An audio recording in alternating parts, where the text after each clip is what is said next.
बिस्मिल्लाहिल-फ़त्ताहिल अलीम। तलाक किसे कहते हैं? निकाह से औरत शौहर की पाबंद हो जाती है।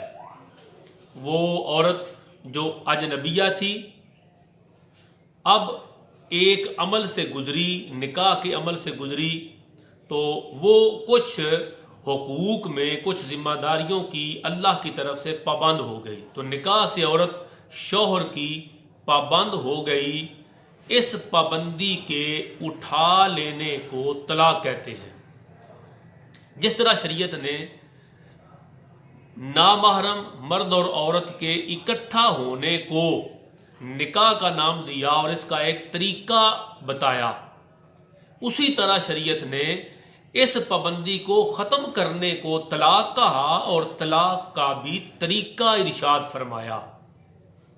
तलाक मियाँ बीवी के दरमियान जो मुआहदा था उसके ख़त्म करने का नाम है और उसका तरीका शरीयत ने मुकर्रर किया है और उसके अल्फाज शरीयत ने मुकर्रर किए हैं।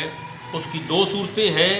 एक सूरत में उसी वक्त औरत निकाह से निकल जाती है, उसे तलाक़ बाइन कहते हैं, और दूसरी सूरत में इद्दत गुज़रने के बाद औरत शौहर के निकाह से निकलती है, उसे तलाक़ रजई कहते हैं, यानी जिस तलाक़ में रुजू हो जाता है। तो सबसे अच्छा तरीका तलाक़ देने का ये है कि शौहर एक वक्त में, एक तुहर में अपनी बीवी को फ़कत एक तलाक़ दे। एक तलाक़ देने से उसकी बीवी उससे जुदा हो जाएगी। इद्दत गुज़रने के बाद औरत जहाँ चाहे वो निकाह कर सकती है, मगर एक तलाक़ देने का फ़ायदा ये होगा कि इद्दत के अंदर अंदर ये दोबारा आपस में राज़ी हो सकते हैं और इद्दत गुज़रने के बाद ये दोबारा निकाह करके इकट्ठे हो सकते हैं।